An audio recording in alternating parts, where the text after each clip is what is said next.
ഈ ഒരു പണി നമ്മൾ പെട്ടെന്ന് പണി നടക്കുന്നതെന്നും പറഞ്ഞുകൊണ്ട് സ്റ്റെയിൻ റിമൂവിങ് ചേറെ ഉരച്ച് പെട്ടെന്ന് 5 മിനിറ്റ് കൊണ്ട് കസ്റ്റമറിന് കൊടുക്കാം, 10 മിനിറ്റ് കൊണ്ട് ഇതെന്ന് പറഞ്ഞാൽ അതല്ല സ്റ്റെയിൻ റിമൂവിങ്. ചില സ്റ്റെയിൻ റിമൂവിങ് ഒക്കെ ഇവിടെ ആളുകൾ 1-1.5 മണിക്കൂർ തലകുത്തി നടന്നിട്ടൊക്കെ ആയിരിക്കും ചിലവർ സ്റ്റെയിൻ റിമൂവ് ചെയ്യുക. അപ്പം നിങ്ങൾ ആ സ്റ്റെയിൻ റിമൂവിങ്ങിൻ്റെ പൈസയും വാങ്ങിക്കണം, അതിൻ്റേതായ ലാഘവത്തിൽ അതിനെ കാണുകയും ചെയ്യരുത്. അതാ ഞാൻ പറഞ്ഞത്, ഒരു ആർട്ടാണ് സ്റ്റെയിൻ റിമൂവിങ്, ഒരു ടൈം എടുക്കുന്ന ഒരു പ്രോസസ്സാണ്. ഇതിൽ നിന്ന് ഫെയ്ഡ് ആയതുകൊണ്ട് സെയിം സോൾവെൻ്റ് തന്നെ നമുക്ക് ഉപയോഗിക്കാം. അതിൻ്റെ അർത്ഥം അതിൽ നിന്ന് മാറ്റങ്ങൾ വന്നില്ലാത്തെങ്കിൽ മാത്രമാണ് വേറൊരു സോൾവെൻറ്റിനെ നമുക്ക് പരീക്ഷിക്കേണ്ടതുള്ളൂ.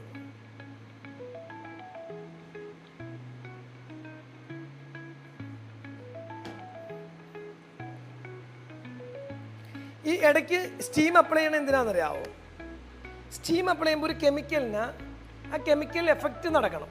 ചൂട് കൂട്ടി എയർ കിട്ടി ചൂട് കിട്ടി എഫക്റ്റ് നടക്കണം. നമ്മൾ ഉരച്ചിട്ടല്ല ഒരിക്കലും ഒരു ഫാബ്രിക്കിൻ്റെ കറകൾ അഥവാ ഇതിനെ കളയേണ്ടത്. ബ്രഷ് ചെയ്തിട്ടോ ഭയങ്കര ഉരയ്ക്കേണ്ടതുണ്ട്. ചിലപ്പോൾ നിങ്ങൾക്കൊരു stains like wax, chewing gum ഇതൊക്കെ ഉരയ്ക്കേണ്ടതുണ്ട്. പക്ഷേ എല്ലാം പോയി നമ്മൾ ഉരയ്ക്കാൻ പാടില്ല. ഓക്കെ,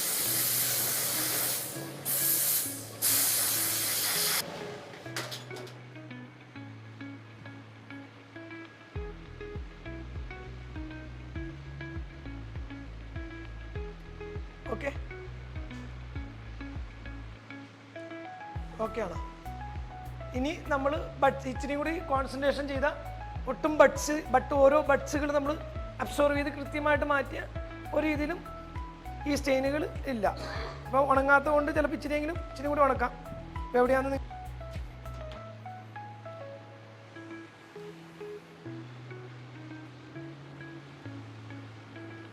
മനസ്സിലായോ?